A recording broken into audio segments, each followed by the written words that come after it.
In this video, we're just showing you how to remove the internals from your gap sensor. So we've got an M4 Allen key here and we're just undoing the 2 screws on either side.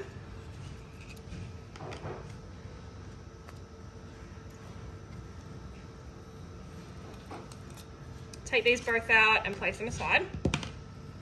Wiggle your gap sensor case out. Now here, if you need to flip it around, this is the perfect opportunity. You simply twist it, place it back in and put your screws back on.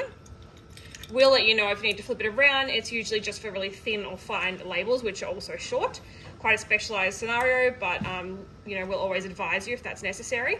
So here we're just going to actually change over the gap sensors. So to remove this, undo these 2 screws with a flathead screwdriver.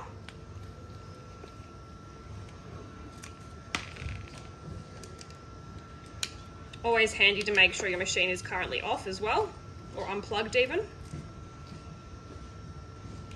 So now you have your gap sensor internals with your microswitch, which are separate. At this point, if you need to replace them with a new inner for any reason, grab your new inside and we're going to show you how to place it back on.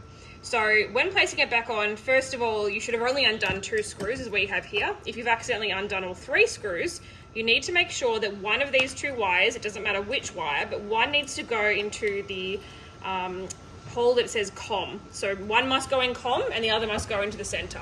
It doesn't matter which one is which, just so long as those are the 2 holes that you're putting your wires into.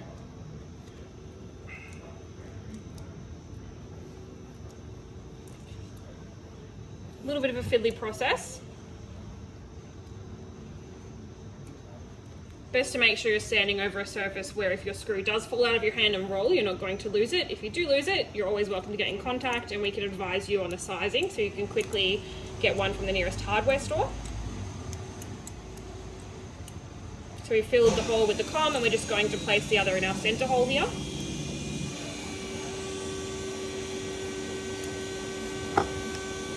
Tightening it up with the screwdriver.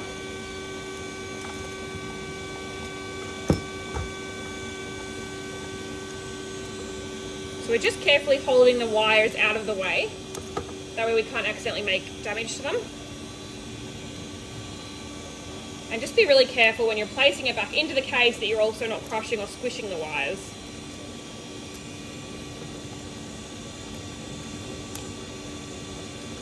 Make sure when you're putting it back in you don't accidentally crush the wires.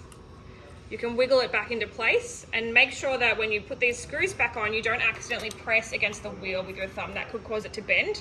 You want to have your thumb on the outside of the wheel here, just supporting everything in there and tightening it in place with the M4. And you'll notice that you've done it the default setting way if your wheel is closest to the outer screw. So your wheel can also go back in and be facing the inner screw or the middle of the case. That is our backward setting, which we do utilize for some applications. However, this is the default setting, which we recommend for most scenarios.